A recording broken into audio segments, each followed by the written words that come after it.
Hi, everyone. Thanks for joining us today. Thanks so much, Elevate, for inviting us. I'm Kimberly Ha, CEO and founder at KKH Advisors, a former journalist turned communications expert. I've advised life sciences companies pretty much all stages, from privately held to listed companies. The topic of today's webinar really is on how do you engage with reporters and the press.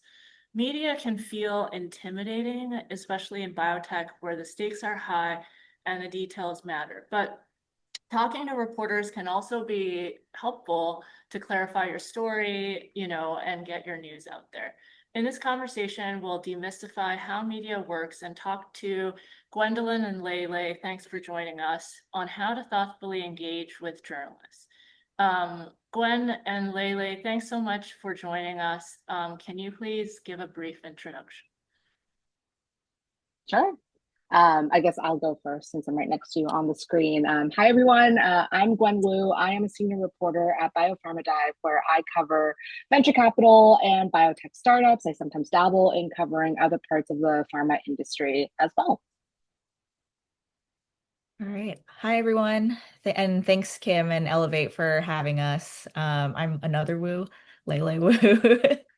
And I've been a biotech reporter at Endpoints for about 4 years now. I do a lot of clinical trial outcome coverage, medical meeting coverage. And recently I've been writing more about genetic medicines and the rise of China in biotech. Really appreciate you joining me today.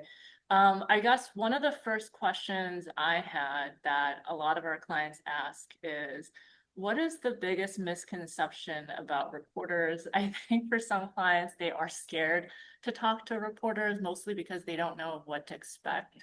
What are some, I guess, like demystifying things that you could say about, being a reporter and what you're covering? Hmm. I feel like sometimes people are afraid to talk to reporters, maybe because they think, oh, like everything I say, like everything they say to me is going to end up on the internet or like end up being broadcast somewhere. And that's simply not true. Like most of the times, if I have like a 30-minute, 45-minute interview, like just a small part of that is what I'm actually using in a story. And a lot of the conversation is, me learning about what work you're doing, what kind of the science and the background of your company is, and kind of your own background. And so I think there's this idea that like, oh, like we're gonna try to like trip you up or like get you somehow. And sometimes, that could be the case, but oftentimes I would say I'm here to learn as opposed to, tweet horrible things. Thanks, Lily. Yeah, I think that's a great point, Lele. It's funny. I remember this panel that I was on a few years back. Actually, I think Kim, you were in the room with several other journalists. Drew Armstrong. I think Alison DeAngelis from Stat was there as well, where a founder stood up in the audience and Is that said, the "Yeah, Australian side? Okay. yes, that was the one where someone had stood up and said, Uh, like, why does the media only write negative things about biotech? And that really took me aback because if I look at what I've written in the last 2 weeks at BioPharma Dive, they're all interesting science stories. They're all, hey, this startup got more funding, or oh, there's this interesting new competitor to an already approved drug that's coming out soon. So I think we kind of have to work a little bit on the perception of, oh, all journalists are out here to write something negative or gotcha about the biotech industry, when in reality, so much of it is about learning and explaining what the interesting science is that's happening right now. yeah, that's a great point. And I think there's also, it's also on, I think, the PR advisor to educate companies on like what is news, right? Because it's like if I'm working with a company and they're like, hey, we really want so and so outlet to cover our first patient dosed or IND news. I mean, there's like 1,000 INDs happening all the time. And, with everybody's schedules, that's probably not going to really land as news unless it's like really like the first therapeutic indication or like the first the first class of some type of therapy that got like the first IND or something. So I think like that's super helpful. And then also I would also say, in the interview, like don't just talk about your company, but I certainly really liked it when sources would tell me like what trends they're seeing in the industry and like what I should be covering or what I should be following. So, to Lele's point, it doesn't necessarily have to be just like about the company, like obviously talk about what the news is, but it should be like an interesting conversation. So I think like that, I guess like goes to the next point, which is, how do you guys decide what to cover? I think, I was a journalist over 10 years ago, pre ChatGPT and AI and stuff. And maybe even I'm dating myself, but like pre-social media. Cause I remember I was in the newsroom when Twitter just launched and like my editor was like, you have to create, now it's not even called Twitter, but like you have to join this. And now part of your job is also posting these social media tweets. And then everybody really pushed back and they're like, we're already underwater and now you're asking us to do social media as well. Now it's like super routine. I guess how do you even sift through like what to cover? Because I'm sure you're getting like 100 million pictures every day. Mhm. I guess I can start. Um, I know a lot of people won't like the way I'm starting this answer, but the reality is like probably 90% of the pitches we get, like I don't respond to. And it's not that I'm not reading them.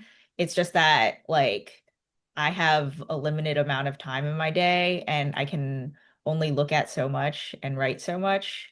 Um, and part of that might be like, oh, like I might come back to this in a month and like if I'm looking for something, I'm working on a story and this is relevant.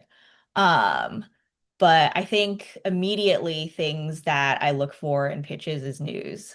Um, like a clinical trial readout or a new funding or somebody did the first XYZ, right? And so I think a lot of the pitches I get are like, oh, I think it would be really valuable if you talk to this person about this thing. And that is not as helpful for me, because it might not like it could be something that I'm not looking at right now. In which case it's like immediately out of the inbox. Yeah. Likewise, I think I have something like 8,209 unread emails right now in my work email. And, similarly to Lele, a lot of those emails are not particularly relevant to what I cover. I try to pretty broadly define what falls in my coverage area, but, for me, it's like, I'm not going to be writing about med tech, for example. Like that's just not my beat. I'm not going to be writing about public health necessarily because that's not my beat. But the process of what it looks like for me is, I'll get an email, it'll say, hey, we raised probably a large sum of money. We're working on, this particularly interesting medicine that is interesting right now to you as a reporter because a lot of investment has been happening in this particular space of, I don't know, bispecific antibodies or cell and gene therapy or something like that. And that's when I have a conversation with my editor and make the case that we should write a whole story about this because we've already covered X, Y, and Z interesting data readouts in this area, or this is a new drug that's coming out that we've been keeping an eye on, or maybe this startup is notable because it's been run by somebody who used to work at this big pharma company or something like that. And it's a back and forth between me and my editor to go, okay, do we think this adds to a compelling conversation that's already been had in the biotech sector right now, or do we think that this is kind of just another random addition that doesn't noticeably move the needle or change readers' understandings of how this industry looks right now. Mhm. I will add, like, if it's your first time pitching a certain publication or reporter, this is going to sound really basic, but it's really helpful to read what they've written before, and know, like, oh, at this publication, like, it looks like this person covers, say, obesity a lot. Like, I don't write too much about obesity these days. So it's helpful to, like, like, and I think reporters can tell very easily, like, oh, like when I get a pitch, has this person read anything like that even Endpoints has written, you know? So these are kind of the things that happen, I would say, pretty fast as we're looking at pitches. How important is it to pitch you guys under embargo? Because I think with the just the flow of news and just the uncertainty of what's going to actually break every day now these days, does that change your coverage decision if, for example, if you're getting a company that's pitching you this news a week in advance versus 2 days in advance versus like on the day of? Have there been any cases where you're like getting the pitch on the day of and you're like, oh shoot, I wish I had time to cover this, if a company pitched me earlier, but now it looks like my entire day is pretty full.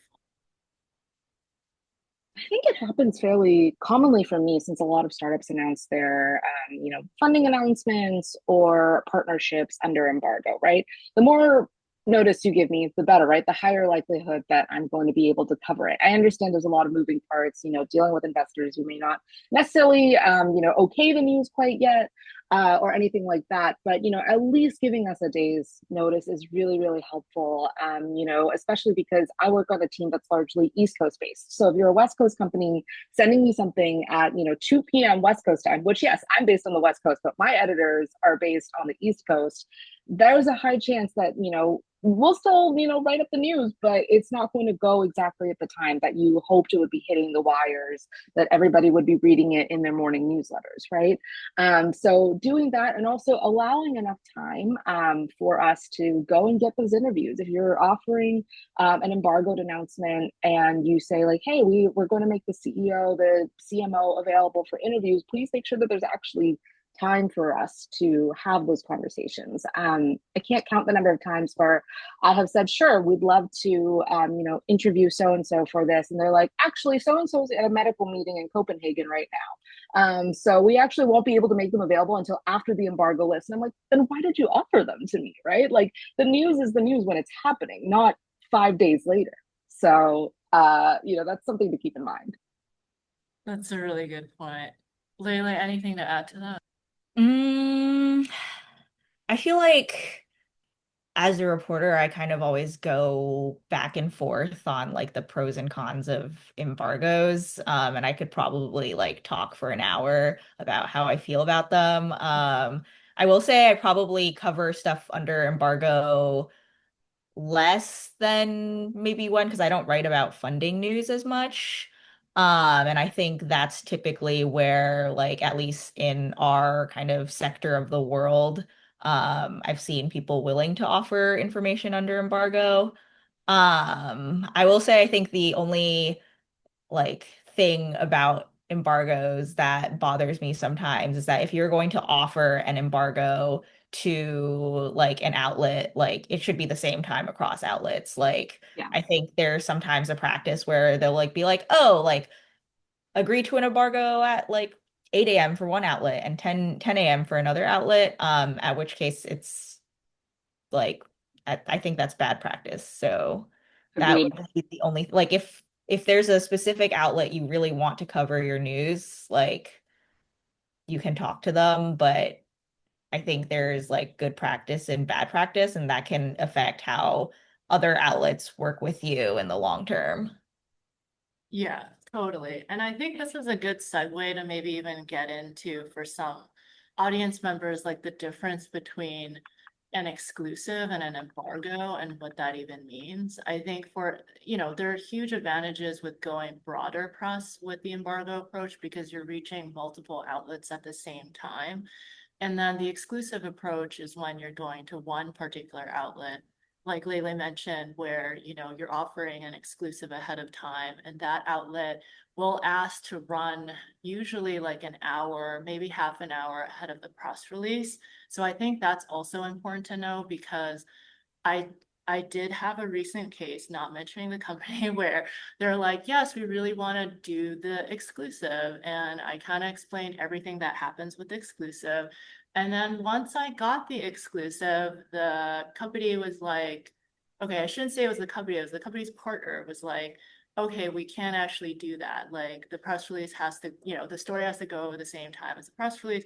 So obviously, we couldn't do the exclusive because of that. So I think it is really important to clarify upfront, for PR people working with companies, like what we can and can't do. I think that's really important as well. And then I guess this question, for those who want to avoid the spotlight, what could be the benefits of engaging with the press? So maybe I can take this one. I think normally when people want media or companies want media, it's like one of three things. It's either to raise visibility ahead of, to help with their next fundraising round, right? If you're a private company, or, the second is, to raise media visibility because they want to maybe out license or do a BD deal and get on the radars of biotech and pharma companies. And the third really is, which is rare, where companies will say, hey, I just want to do media because I really want to, start expanding the team and really attract talent and, have more people kind of be aware of what we're working on. And I think one question that I always get is, how do we raise visibility? And, there's companies coming to me all the time being like, hey, Kim, can you help us raise media visibility?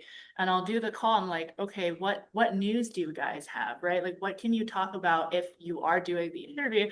And then they'll say, actually, like, we can't really talk about this and we can't talk about that. And we can't talk about that either. To that point, there is a such thing as like, it's too early to engage with media when you don't have anything to say, basically.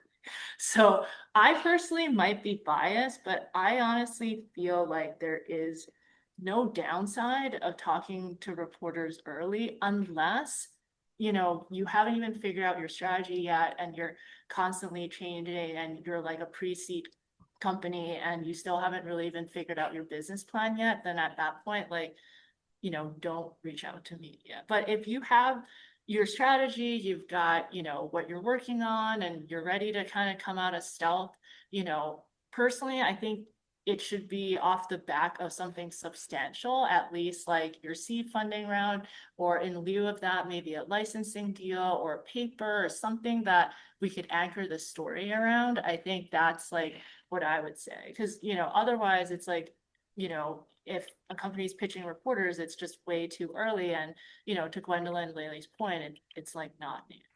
So I would also add that there are a lot of important ways that people can and should be engaging with reporters that are out of the spotlight. Like for us, whenever like you see a story of, oh, like a company had layoffs or a company is restructuring this or restructuring that, a lot of that comes from just people coming to us and tell like reporters need people like sources to tell them what's going on, right? Like I'm not this company's like board meeting in San Francisco, right? Like people are telling us the news and oftentimes that doesn't show up for good reason in like the stories that we write. And I think like that's a key, like that's an important part of our job is to like have these keep these companies accountable and like not only write the, the stuff that they want to appear out there, but also just like what is actually happening at a biotech company or in biotech broadly. thanks, Lele. We have a question from an audience member, Marion, who's asking, when is it better to stay in stealth?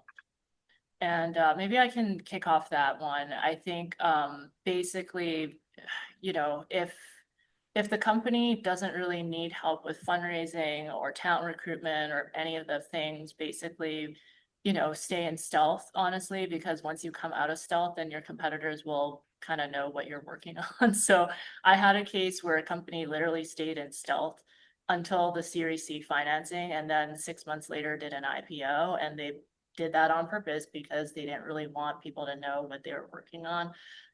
Anything else that you guys wanted to add to that? Otherwise, we have a lot of questions basically from audience. I can't really weigh on when a company say Yeah, itself because there would be sure. obviously that you Yeah. should come out and tell me. But Kimberly, I'm curious. I guess I'm curious if like Uh, from your perspective, if you see more and more companies like staying in stealth these days. Um, staying in stuff. I think it's honestly on a case by case basis. Like I think I've actually told companies to stay in stealth, like almost like the reverse when I have the call and I ask them these three questions. Do you like what is the purpose of doing media, right? Like I think at the heart of it, that's the most important thing. Like, if you don't need to get media visibility to raise financing and all the heads of BD at the large pharma companies and you don't need help with, talent recruitment and you're not hiring, then honestly stay in stealth, right? Like there's literally a company that, I'm not going to name the name, but like they did one news announcement, just one. And that's it because it's an established team. They raised a ton of money and they are in the clinic and they're fine and they don't probably never have to fundraise ever again until they get to that nice clinical milestone.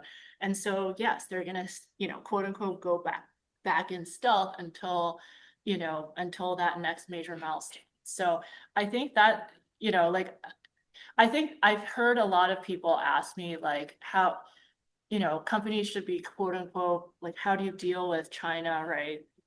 Because of all the Chinese new codes. I mean, full disclosure, we launched a new Shanghai-based Chinese new code today, like Scale Point Therapeutics. And like, you know, I think competition is global, right? It's coming from everywhere. So I would prefer the mindset where it's not like an us versus them, like China versus US situation, but it's like if everybody does well and we have new therapies, then everybody wins, right? Like, like that's really the mindset. But, to answer your question, I, I think there's certain companies, if they're in a competitive space, that they're choosing not to disclose as much in the press release, but they're still issuing the press release. Hope that helps. So, but yeah, I think that is something that is on people's minds. So, yeah. I guess switching gears a bit, what makes for a compelling story? From question from Wendy in the audience. Like, what are the key elements that you guys need for a compelling story? I think it can be very helpful to have as much information as possible shared with us in like a pitch or in a conversation, right? So like when I'm figuring out whether it is worth writing about a startup's launch or a particular financing round, I'm asking myself, how big is this financing round? It's kind of a iffy question. I know some people don't like to answer, but there's far fewer $100 million mega round financings than there are $5 million seed financings, right? So, of course, my innate curiosity is going to ask, what was so special about this company that 12 investors are coming in and pitching in all this cash to make this drug happen? Is it working on, is this company working in a space that is of particular interest right now, right? Like, it would be a big, whoa, this is really interesting to me if a vaccine maker came out the gate and said, we have $60 million in funding to do infectious diseases right now because we know that this has been a story in the news that vaccines are no longer appearing to be in the favor of a lot of the current administration at HHS and the FDA, right? So these are kind of two major points for me when I'm considering if the story is worthwhile. But kind of a secondary thing that I often discover in the process of reporting, talking to a CEO or a head of R&D, is like the ability to also explain the science behind what you're doing. If you tell me a claim like we are making next generation antibody drug conjugates, I'm going to ask, what is the thing that makes this next generation? What is so unique and special about this that so and so investor decided to put their capital and their time and effort into you as opposed to so many other biotechs out there. And I think having those kind of key points is really crucial to making sure that your story is told accurately, within media, and also that it's worth covering in the first place. Mhm. I would agree that having lots of information is always helpful because that just helps us kind of understand whatever story you're pitching faster. I would also say, like, I think this ties into our earlier point of like, it's helpful to sometimes do research and know what different reporters are interested in. Because I think there have been cases where, oh, like one of my colleagues finds something interesting and maybe I don't, because they know more about it. And so they know why, like, perhaps like a certain trial is the first and why that's interesting. And so I think that is part of it. I think what makes a story compelling is probably different for different reporters. I mean, if there's like I guess to Gwen's point, if there's like a 500 million fundraising round, that's interesting because that's a shocking number and we want to know why. But when it comes to, I guess, like news items that aren't like that, like once in a year bar, like I think sometimes it does come down to like what the reporter finds interesting. Thanks. And how can companies build a relationship and form trust with reporters? What can damage trust?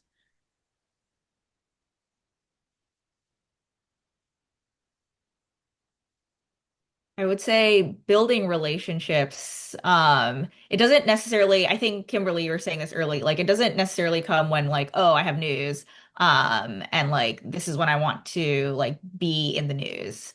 I think it's a process that takes time. And I mean, part of it is just like talking to reporters. I think it's building relationships with a reporter and with a colleague and with like a friend all is, built on taking your time and talking with them. The second, what was the second part of the question?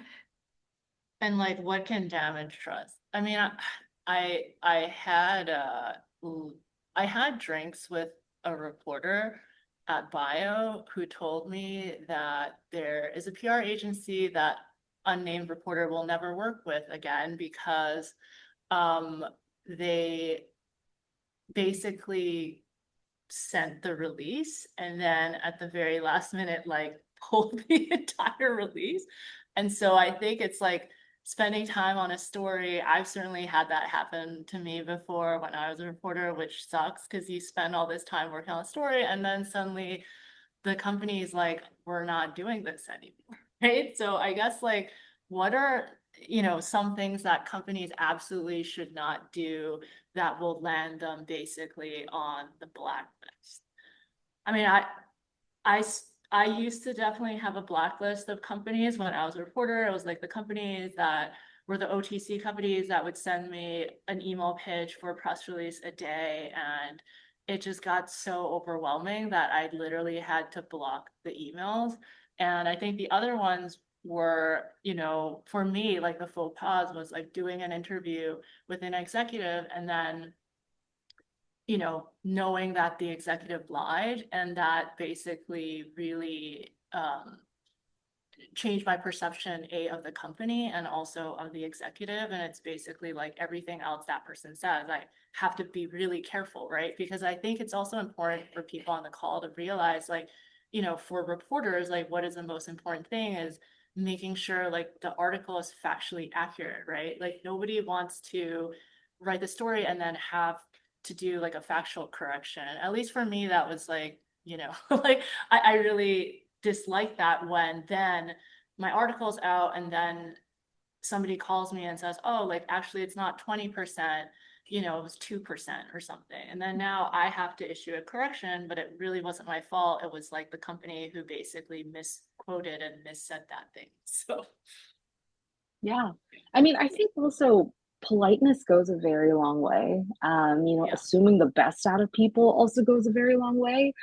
I am in by no means a gotcha kind of reporter. I'm not the kind of person who's going to say, like, I'm not the kind of person who's asking you a question because I want to write like the most damaging profile I can of you, right? And I am making the same assumption when I talk to people in this field, that they are giving me all the information that they have, that they are able to share, that is accurate and true. I think a little bit about just kind of this, this common refrain I think comes up sometimes in my interviewing, where someone was like, what the media gets wrong is, and it's like, I have to, okay, first off, put my kind of personal feelings about that statement aside, because media is not a monolith.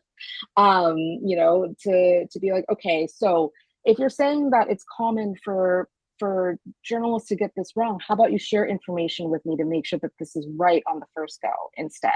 I mean, it'd be like if I came into a conversation and said, I have this perception that, big pharma is really out here to keep us sicker or something like that. No, like, first off, that's a really bad, I think, kind of first impression to make on somebody who I want to build a long lasting relationship and rapport with.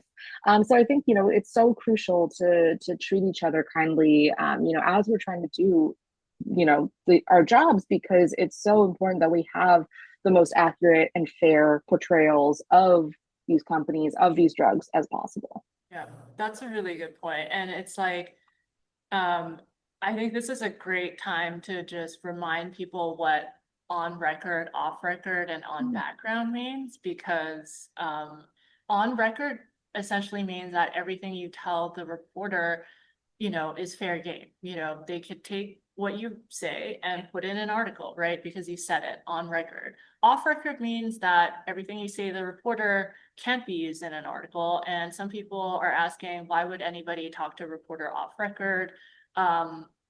You would talk to a reporter off record normally to clarify things, and feel free to chime in. Like, for example, when I used to write about IPOs, I would call my banker sources off record to, make sure, like, is this information true or not? Like, is this company actually doing this or not? And so that was really helpful for me. And then on background, I think this is where people get mixed up with on background and on off record. Is on background means that the reporter still can use the information you say in the interview. It's just you're anonymous. So it could be like you're an industry source or a company source or something like that. But I guess, like, how often do you guys talk to sources off record, or, is most of your most of your calls like on there? I would say, I mean, as reporters, I think we typically push for conversations to be on the record. I think if I'm talking to people on background or off the record, it's for a more serious or more sensitive story. In which case, like, I think the trust conversation we had earlier, like, comes in. Like, I think a lot of that is built on trust. Between like sources and reporters. Yeah. And Yeah. then, yeah, go ahead. I was also going to say it's really important to also establish those things up front, rather than saying in retrospect this is Yeah. off the record, because I think, one, it helps a lot with expectation setting of how we want to proceed with a conversation, but two, like, it's also crucial, if you said, like, hey, I want to be able to say, like, all this conversation's on the record, but maybe I want to keep off the record, and I'm telling you this now, but, like, keep this part off the record, oh, so and so with the FDA, blah, blah, blah. I just don't want to jeopardize our chances of an approval, kind of thing. Like, that's fine. I will respect that. So please, just be upfront with that as we're having the conversation. Yeah, no, that's a super good point. Always say that before you say, say things that you don't want to be in print.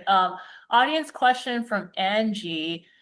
What are a few watch outs when talking to reporters? What are a few watch outs when talking to reporters? I guess maybe I could take a stab at that. I think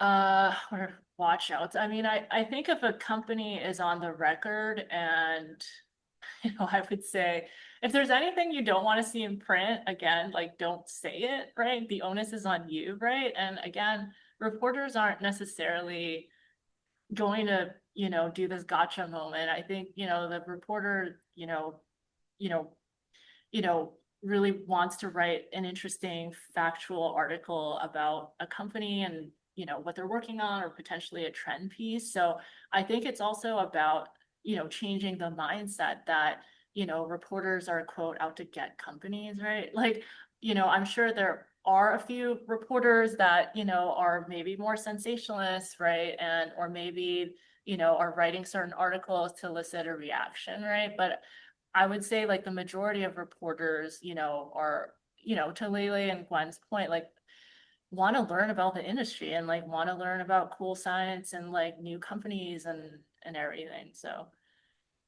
yeah. Um, Another question, how do you balance giving complete answers with not tipping the media off to unwanted lines of questioning from audience member Lauren? So again, I think to reiterate, it would be, you know, just I always tell companies that we're working with, be honest and be truthful, right? You know, share an authentic story and don't try to hide things from reporters, because if you hide things from reporters, sooner or later, reporters will find out. And so I think that's like the number one golden rule is like, be honest, right? Don't lie in interviews. And I think that's like really, really important for me personally is, you know, it's also like I don't want to represent a company that is being untruthful, right? And I think that, you know, to everybody's point here, like trust is so important and reputation is so important. And if you burn that trust with a reporter, it's very, very hard to get that trust back. So yeah. One more question from Angie. You mentioned you often pick stories of interest, for example, a CEO who is a big name from pharma. For many East Asians, we are unknown underdogs. What is your recommendation on how best to get a reporter's attention when you may have never heard of our companies? That's a really, really great question. Yeah. I can clarify on that because I think I was the one who had said that statement.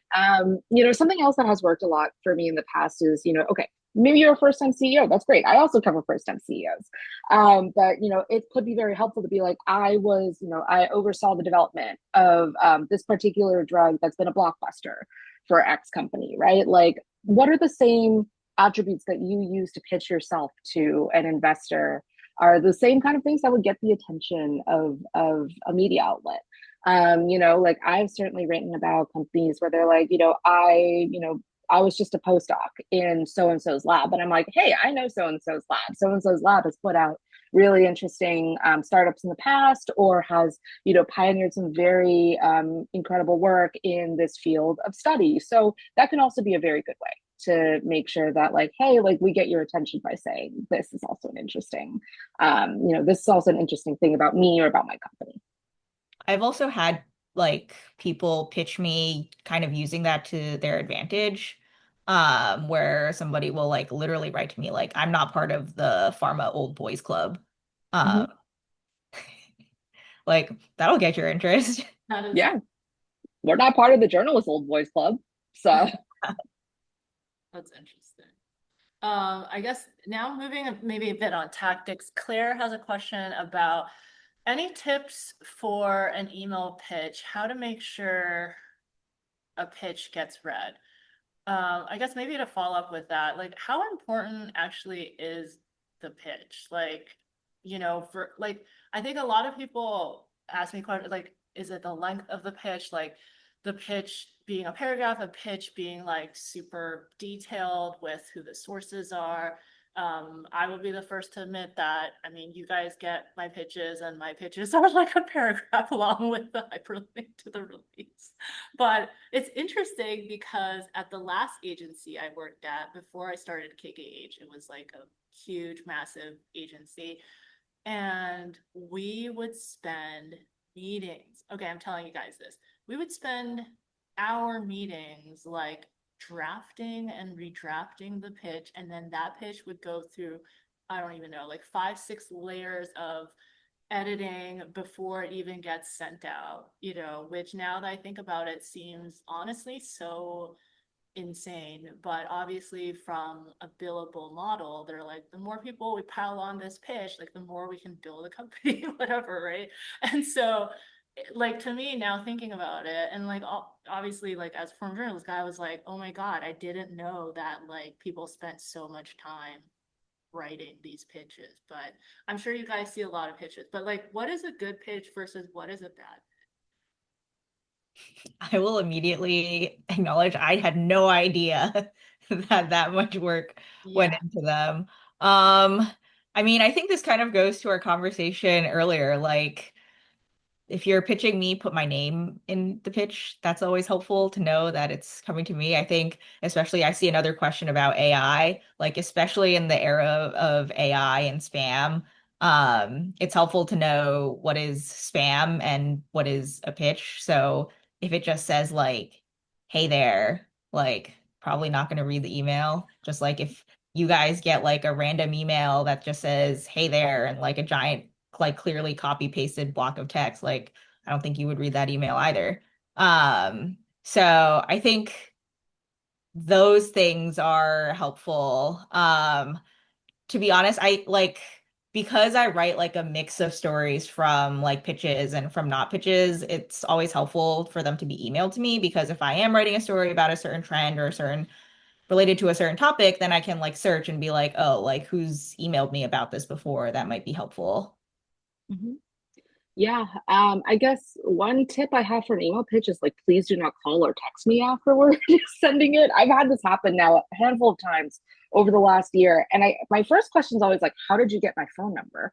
But my second question is like, I might not have even had time yet to read this, so like, give it 24 hours. Assume it takes me 24 hours to get through the clutter in my inbox. But I think also, putting kind of the most important details like in the first two like first two sentences can be really crucial. Like, I have an embargoed Series A financing announcement for a company working on what I wrote about today, bispecific antibodies. They also have a partnership that they're going to announce with Big Pharma later this week. Like, great, you have already gotten my interest with these two things because you put the most important, kind of most newsworthy, most current things really high up there. I think it can also be really important for me to decide whether a pitch is worth considering by saying like, I can make so and so available for interviews like upfront, because if I'm sitting here having to pull like bits and pieces of information out of whoever's doing this communications work for you, hey, do you have so and so available for this? Hey, do you have a paper that I could use? Hey, do you have photos that I could use? It really kind of delays the process of getting that news story out there, right? So I think that those are kind of really key things, like, making sure that you're able to get our attention within like 10 seconds of us opening the email. I think that's a really great point. Question from Bommy. How is AI changing the way you work? And is the way your news organizations work interested in hearing the good, the bad, and the ugly? I feel like it's helpful to say up front that we do not use AI to write. Yes. Person whose name you see in the byline is the person who painstakingly wrote that article. Um, I personally use AI to do research. I think it's very helpful to make spreadsheets, and to kind of like if I want to quickly compile, I don't know, like 50 gene therapy companies or something like that. Like I think it's helpful for things like that. Um, I think the bad is like my inbox is exponentially more disastrous than it was like even when I first started this job like 4 years ago. I think like I'm sure people are on LinkedIn too. Like there's tons of like AI LinkedIn posts. That's kind of what my inbox looks like sometimes. So you can imagine that. And it's clear that some folks like are using AI to mass email people. Hmm. Yeah. I'll give a really quick answer to that since I know we're coming up on the end of our time here. I still use AI to help transcribe my, recordings. If I have a recorded on the record conversation with someone, I'm sometimes using it to optimize like, hey, like I can't I can't be on the SEC website every single moment of every day. So I don't know when the IPO S1 filing drops, right? So like we might have a workflow in place that's been automated by AI to make sure. But it's me and my editors arguing about word choice, on Slack. It's me who's the person who's up at 7 a.m. writing, this funding announcement story. So, I think that it's not a good replacement for real knowledge and sharing real knowledge, but it can be very helpful in helping us streamline the processes we use to get that knowledge. That's a great point. Last question. Could you give one do and one don't when talking to press? It can be something we talked about or something new. What would be the most important key takeaway that you guys have for the audience? I don't know if this is a cop-out answer, but I think do talk to journalists, whether it is about good or bad news. I think that's important. And I know this is a panel for Elevate, which is for East Asian biotech leaders. And so I think it's always helpful to have more representation, especially in an industry where a lot of the people I am talking to maybe don't look like us.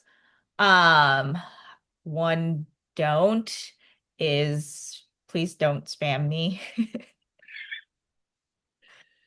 Yeah, that's a good one. Do build that relationship incrementally and continue working on it. I know it can be time consuming sometimes, but I think that my best relationships with leaders in the media, from somebody on the media perspective, with leaders in the biotech sector have always been built over like months and years of conversation, right? I don't quote them all the time, but it's really good to know. Oh, I talked to so and so last time on background about an IPO or venture financing trend. I can go to them this time and ask if they're on the record. So like continuing to build that relationship is really helpful.